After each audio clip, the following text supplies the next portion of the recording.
I'm Monsignor Landry, National Director of the Pontifical Mission Society, coming to you from the beautiful campus of the Augustine Institute in St. Louis, Missouri. In today's gospel at the end of the first week of Advent, today on December 6th, Jesus shows us what the mission's all about. He first does the mission himself. He goes around from town to town, teaching in the synagogues, proclaiming the gospel of the kingdom, and curing the sick, healing lepers, raising the dead, exorcising demons.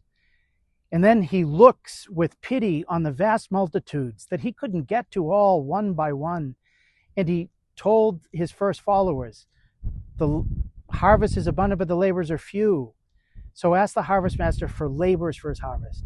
And as soon as those disciples were praying to the harvest master, he began to call some of them. He called his first 12 apostles, and he gave them his authority to cure the sick, to proclaim that the kingdom of God was at hand, to raise the dead, to expel demons. And then he gave them instructions. Go first to the lost sheep of the house of Israel. Go to the people you know. Go to your fellow residents. Go to your co-religionists. Go to the people to whom God had entrusted all of these promises. And as you go, proclaim that the kingdom of God is here because the king is here.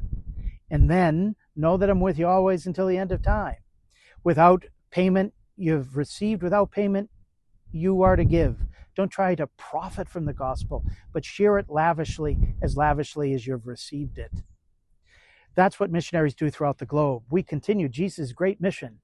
When he came that first Advent in Bethlehem, he came as a missionary. He came as the emissary of God the Father, the enfleshment of God the Father's love.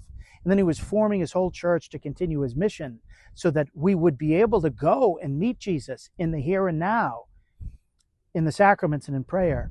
And then he wanted the whole church to get ready to be able to meet him for the eternal nuptial feast of the Lamb as bride for Jesus, the eternal bridegroom.